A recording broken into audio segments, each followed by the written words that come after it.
Audio Jungle.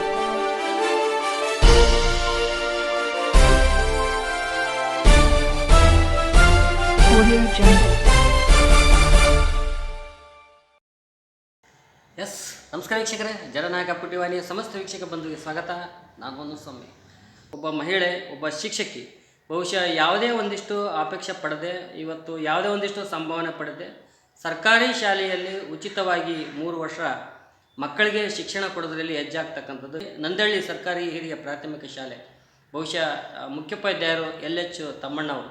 ಬಹುಶಃ ತಮ್ಮಣ್ಣವರು ಯಾರಿಗೆ ಗೊತ್ತಿಲ್ಲ ಹೇಳಿನಷ್ಟರ ಮಟ್ಟಿಗೆ ಕೆಲಸ ಮಾಡ್ತಕ್ಕಂಥ ಒಬ್ಬ ಶಿಕ್ಷಕ. ಬಹುಶಃ ಬಹಳಷ್ಟು ಗ್ರಾಮೀಣ ಭಾಗದಲ್ಲಿ ಇವತ್ತು ತಮ್ಮದೇ ಆದಂಥ ಒಂದು ಶೈಲಿಯಲ್ಲಿ, ಅಂದರೆ ಶಿಕ್ಷಣ ಜೊತೆಗೇ ಕೂಡ ಒಂದಿಷ್ಟು ಮಾನವೀಯತೆ ದೃಷ್ಟಿಯಿಂದ ಇವತ್ತು ಯಾರೇ ಒಂದಿಷ್ಟು ಕಷ್ಟ ಅಂತ ಸ್ಪಂದನೆ ಬರಲಿ ಅಥವಾ ಯಾರೋ ಒಂದಿಷ್ಟು ತೊಂದರೆ ಅಂತ ಅಂದಾಗ ತಮ್ಮದೇ ಆದಂಥ ಒಂದು ಕೈಲಾದಷ್ಟು ಸಹಾಯ ಸಹಕಾರ ಕೊಡ್ತಕ್ಕಂಥದ್ದು ವ್ಯಕ್ತಿ. ಹಾಗಾದರೆ ಇವತ್ತು ಒಬ್ಬ ಸಾಮಾನ್ಯ ಶಿಕ್ಷಕ ಕೂಡ ಇಂಥ ಹೃದಯವಂತಿಕೆ ಮೆರೆದಿದ್ದಾರೆ ಅಂದರೆ ನಿಜವಾಗಲೇ ಒಳ್ಳೆ ದುಡ್ಡು ಮಾಡಿರ್ತಾರೆ ಬಿಡ್ರಿ ಸರ್, ಮಾಸ್ಟ್ರು ಬೇರೆ ಅಂತ ಹೇಳ್ತಾರೆ. ಒಳ್ಳೆ ದುಡ್ಡು ಮಾಡಿರ್ತಾರೆ, ಏನು ಕಡಿಮೆ ಸರ್ ಮಾಸ್ಟ್ರುಗಳಿಗೆ, ದುಡ್ಡು ಎಲ್ಲಿಡಬೇಕು, ಮಾಡಿರ್ತಾನೆ ಬಿಡ್ರಿ ಸರ್. ಸೊಂಡೂರು ಬೇರೆ ಅಂತ ಹೇಳ್ತಾ ಇದ್ರೆ ಲಾರಿಗಿರಿ ಮಾಡಿರ್ತಾರೆ, ಓನರ್ ಇರ್ತಾರೆ, ಏನು ದೊಡ್ಡ ವಿಷಯ ಸರ್. ಸ್ನೇಹಿತರೆ, ಇವತ್ತು ಒಬ್ಬ ಶಿಕ್ಷಕ ನಮ್ಮ ಸಂಡೂರು ಭಾಗದಲ್ಲಿ ಅವರ ಒಂದು ಧರ್ಮಪತ್ನಿಯವರು ಕೂಡ, ಅವರ ಶ್ರೀಮತಿಯವರು ಕೂಡ ಒಂದು ಸರ್ಕಾರಿ ಶಾಲೆಯಲ್ಲಿ 3 ವರ್ಷ ಉಚಿತವಾಗಿ ಇವತ್ತು ಶಿಕ್ಷಣ ಕೊಡ್ತಾ ಇದ್ದಾರೆ. ಅಂದರೆ ನಮಗೂ ಕೂಡ ಅದೇ ನೀವು ಹೆಂಗೆ ಯೋಚನೆ ಮಾಡಿದ್ರೆ ಅದು ಕೂಡ ಒಂದು ಮೈಂಡ್ ಸೆಟ್ ಇರುತ್ತೆ, ಒಳ್ಳೆ ದುಡ್ಡು ಮಾಡಿರ್ತಾರೆ ಬಿಡ್ರಿ ಇದು ದಂಪತಿಗಳು. ಸ್ನೇಹಿತರೆ, ಇವತ್ತು ತಮ್ಮಣ್ಣವ್ರ ಬಗ್ಗೆ ನಾವೇನಾದರೂ ವಿಶ್ಲೇಷಣೆ ಮಾಡಿದ್ರೆ ಭಾಳಷ್ಟು ಬಡ ಕುಟುಂಬದಲ್ಲಿ ಬೆಳೆದಿರ್ತಕ್ಕಂಥ ಒಬ್ಬ ವ್ಯಕ್ತಿ. ಇವತ್ತು ಅಷ್ಟು ಬಡತನ ಅಂದರೆ ತಮಗೆ ಓದೋಕ್ಕೆ ಕೂಡ ಅಷ್ಟು ಕಷ್ಟಪಟ್ಟು ಓದಿರ್ತಕ್ಕಂಥ ವ್ಯಕ್ತಿ. ಇವತ್ತು ಸರ್ಕಾರಿ ಶಾಲೆಯಲ್ಲಿ ಒಬ್ಬ ಶಿಕ್ಷಕರಾಗಿ ಸೇವೆ ಸಲ್ಲಿಸಬೇಕಂದ್ರೆ ಅದರ ಹಿಂದ್ಗಡೆ ಏನು ಅವರು ಕಷ್ಟಪಟ್ಟಿದ್ದಾರೆ, ಆ ಕಷ್ಟವನ್ನು ನೆನ್ಬಿಟ್ಟು ಈಗಿನ ಒಂದು ವ್ಯವಸ್ಥೆಯಲ್ಲಿ ಇವತ್ತು ವಿದ್ಯಾರ್ಥಿಗಳಾಗಿರ್ಬೋದು, ಬಡವರಾಗಿರ್ಬೋದು, ನಾವು ಪಟ್ಟಿರ್ತಕ್ಕಂಥ ಕಷ್ಟ ಪಡಬಾರ್ದು ಅನ್ನೋ ದೃಷ್ಟಿಯಿಂದ ಇವತ್ತು ನಮ್ಮ ಧರ್ಮಪತ್ನಿಯವರು ಕೂಡ ಶಿಕ್ಷಣಕ್ಕೆ ಒತ್ತು ಕೊಟ್ಟು ಇವತ್ತು ಉಚಿತವಾಗಿ ಶಿಕ್ಷಣ ಕೊಟ್ಟಿದ್ದಾರೆ ಸರ್ ಅಂತಕ್ಕಂಥ ಭಾವನೆಯಲ್ಲಿ ಇವತ್ತು ತಮ್ಮಣ್ಣವರ ಜೀವನ. ಬಹುಶಃ ದೃಶ್ಯದಲ್ಲಿ ತಾವು ಕಾಣ್ಬೋದು. ಇವತ್ತು ತಮ್ಮಣ್ಣವರ ಒಂದು ನಿವಾಸದಲ್ಲಿ ಸರ್, ನಾನು ಸಾಕಷ್ಟು ವಾಹಿನಿಗಳನ್ನು ನೋಡಿದ್ದೀನಿ, ಸಾಕಷ್ಟು ಸಮಾಜ ಚಿಂತನೆಯನ್ನು ಮಾಡ್ತಕ್ಕಂಥದ್ದನ್ನು ನೋಡಿದ್ದೀನಿ. ಆದರೆ ನಿರಂತರವಾಗಿ ದಮನಿತರಿಗೆ, ತುಳಿತಕ್ಕೊಳಗಾದವರಿಗೆ ಮತ್ತು ಎಲ್ಲೋ ನಿರಾಶ್ರಿತರಾಗಿರ್ತಕ್ಕಂಥವರಿಗೆ ಧ್ವನಿಯಾಗಿ ನಿಲ್ಲಬೇಕು ಅಂತಕ್ಕಂಥದ್ದು, ಅಪ್ಪು ಅಂತಕ್ಕಂಥ ಅಜಾನುಭಾವನ ಹೆಸರನ್ನಿಟ್ಕೊಂಡು ಅವರ ಆ ರೀತಿಯಲ್ಲಿ ತಮ್ಮ TV ವಾಹಿನಿ ಏನು ಕೆಲಸ ಕಾರ್ಯಗಳನ್ನು ನಿರ್ವಹಿಸ್ತಿದೆಯೋ ಅದನ್ನು ನೋಡಿ ನನಗೆ ತುಂಬ ಸಂತೋಷ ಆಗ್ತದೆ ಸರ್. ಖಂಡಿತ ಹೇಳಬೇಕು ಅಂದರೆ ಇಂತಹ ಅಪ್ಪು TV ವಾಹಿನಿಯ ಸಮಾಜಮುಖಿ ಚಿಂತನ ಕಾರ್ಯಕ್ರಮದಲ್ಲಿ ನಾನು, ನಮ್ಮ ಶ್ರೀಮತಿಯವರು ಮತ್ತು ನಮ್ಮ ಸ್ನೇಹಿತರೊಂದಿಗೆ ಭಾಗವಹಿಸ್ತಾ ಇದ್ದೀವಿ. ಇಂತಹ ವಾಹಿನಿಗೆ ಬೆಂಬಲಿಸೋದ್ರ ಮುಖಾಂತರ ತಾವು ಆ ಕಾರ್ಯಕ್ರಮದಲ್ಲಿ ಭಾಗವಹಿಸಿ, ಸ್ವಯಂ ಪ್ರೇರಿತರಾಗಿ ಭಾಗವಹಿಸಿ ಕಾರ್ಯಕ್ರಮದ ಯಶಸ್ಸಿನಲ್ಲಿ ತಾವು ಭಾಗವಹಿಸಬೇಕು. ಮತ್ತು ಆ ಕಾರ್ಯಕ್ರಮಕ್ಕೆ ತಮ್ಮಿಂದ ಆಗ್ತಕ್ಕಂತಹ ಏನಾದರೂ ಅಲ್ಪ ರೀತಿಯ ಸಹಕಾರವನ್ನು ಮಾಡಬೇಕು ಅಂತಕ್ಕಂಥದ್ದು ನನ್ನ ಕಳಕಳಿಯ ಮನವಿ ಅಂತಕ್ಕಂಥದ್ದು ಈ ಮೂಲಕ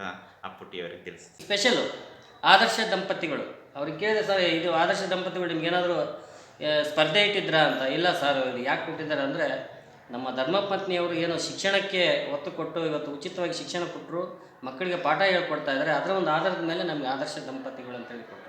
ಒಬ್ರಿಗೊಬ್ಬರು ಅನುಕೂಲಕರವಾಗಿ ಯಾರು ಮನೆಯಲ್ಲಿರೋಕ್ಕೆ ಇಷ್ಟಪಡ್ತಾರೆ ಅಂಥದ್ರಲ್ಲಿ ನಿಮ್ಮ ಶಾಲೆಗೆ ಪ್ರತಿದಿನ ನಿಮ್ಮ ಜೊತೆಗೆ ಕರ್ಕೊಂಡೋಗಿ ನಿಮ್ಮ ಜೊತೆಗೆ ವಾಪಸ್ ಬಂದು ರೆಗ್ಯುಲರ್ ಟೀಚರ್ ಥರ ಕೆಲಸ ಮಾಡ್ತಾರೆ ಅಂತಂದಿದ್ದು ಭಾಳ ಹೆಮ್ಮೆಯ ವಿಚಾರ ಅಂತಕ್ಕಂಥದ್ದನ್ನ ಹೇಳಿ, ನೀವು ನಿಜವಾದ ಆದರ್ಶ ದಂಪತಿಗಳು. ಏನೇನಕ್ಕೂ ಆದರ್ಶ ಇರ್ತದೆ, ಬಟ್ ಶಿಕ್ಷಣ ಕ್ಷೇತ್ರದಲ್ಲಿ ಇಂತಹ ವಿಚಾರದಲ್ಲಿ ಆದರ್ಶ ಇರ್ತಕ್ಕಂಥದ್ದು ಕಡಿಮೆ ಅಂತಕ್ಕಂಥ ದೃಷ್ಟಿಕೋನದಲ್ಲಿ ಈ ಪ್ರಶಸ್ತಿಯನ್ನು ನೀಡಿದರು. ಅದೊಂದು ಹೆಮ್ಮೆಯ ವಿಚಾರ.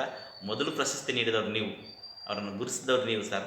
ನಿಜವಾಗ್ಲೂ ಹೇಳ್ಬೇಕಂದ್ರೆ ಆ ಪ್ರಶಸ್ತಿ ಬಂದ ನಂತರ ಆ ಪ್ರಶಸ್ತಿಯ ಮೌಲ್ಯವನ್ನು ಎತ್ತಿಡಿತಕ್ಕಂಥ ಕೆಲಸವನ್ನು ನಮ್ಮ ಬೆಳಕು ಸಂಸ್ಥೆಯವರು ಅದನ್ನು ನೋಡಿ ಯಾರೋ ಹೇಳಿದ್ದನ್ನು ಕೇಳಿ ಅವರು ನಮ್ಮನ್ನು ಗುರುಸಿದ್ದು ಅಂತಕ್ಕಂಥದ್ದನ್ನು ಹೇಳ್ತೀನಿ. ನಿಜವಾಗ್ಲೂ ನಿಮಗೆ ಧನ್ಯವಾದಗಳು, ನಿಮ್ಮ ವಾಹಿನಿಗೆ ಮತ್ತಷ್ಟು ಧನ್ಯವಾದಗಳು. 19 ವರ್ಷಗಳಲ್ಲಿ 3ನೇ ಚುನಾವಣೆ ಮಾಡ್ತಾಯಿದ್ದೀನಿ. 3 ಚುನಾವಣೆಗಳಲ್ಲಿ ಯಾವತ್ತೂ ಸೋತಿಲ್ಲ ಸರ್. ಸೋತಿಲ್ಲ ಅಂತಂದರೆ ನನ್ನ ಎಲ್ಲರೂ ಗೆಲ್ಲಿಸಿದ್ದಾರೆ ಅಂತ. ಅದು ನನ್ನ ಪ್ರಾಮಾಣಿಕ ಸೇವೆ ಇರ್ಬೋದು, ಅಥವಾ ನನ್ನೊಳಗಿರ್ತಕ್ಕಂಥ ಜ್ಞಾನ ಇರ್ಬೋದು, ನನ್ನೊಳಗಿರ್ತಕ್ಕಂಥ ಪ್ರಾಮಾಣಿಕತೆ ಇರ್ಬೋದು, ಅಥವಾ ನನ್ನೊಳಗಿರ್ತಕ್ಕಂಥ ಸ್ನೇಹ ಭಾವ ಇರ್ಬೋದು, ಅಥವಾ ಶಿಕ್ಷಕರು ನಾನೇನನ್ನು ಕೊಡಲಿಕ್ಕೆ ಶಕ್ತನಿರ್ಬೋದು ಅಂತಕ್ಕಂಥದ್ದು ಆಲೋಚನೆನೋ, ಅಥವಾ ನಾನೊಬ್ಬ ನಾಯಕ ಅಂತಕ್ಕಂಥ ನಿಟ್ಟಿನಲ್ಲಿ ಗುರುಸಿರ್ಬೋದು ಸರ್ ಅವರು. ಬಟ್ 3 ಬಾರಿ ಗೆದ್ದಂಥ ಸಂದರ್ಭದಲ್ಲಿ ಹಂತವಾಗಿ ಪ್ರತಿ ಬಾರಿ, ಈ ಬಾರಿ ಇಡೀ 6 ಜನರಲ್ಲಿ ಅತ್ಯಂತ ಹೆಚ್ಚು ಓಟು ಪಡೆದುಕೊಂಡಿರ್ತಕ್ಕಂಥ ನಾನೇ ಸರ್.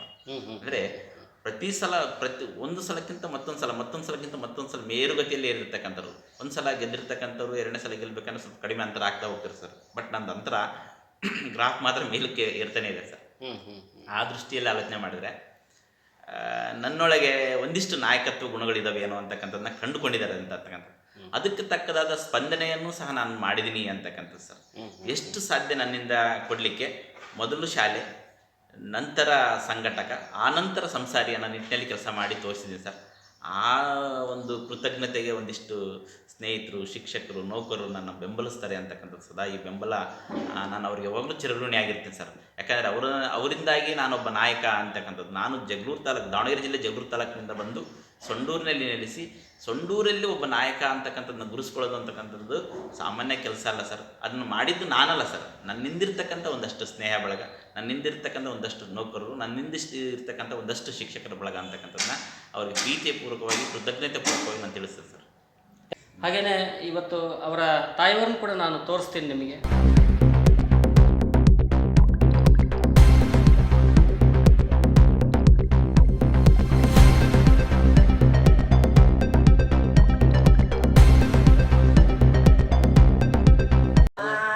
ಬಡತನಲಿದ್ದ ಓದಿದ್ದಾನೆ, ಅವನಿಗೇನು ₹1 ಖರ್ಚಿಲ್ಲ, ಅಷ್ಟು ಕಂದು ಕೆಲಸ ತಗೊಂಡ.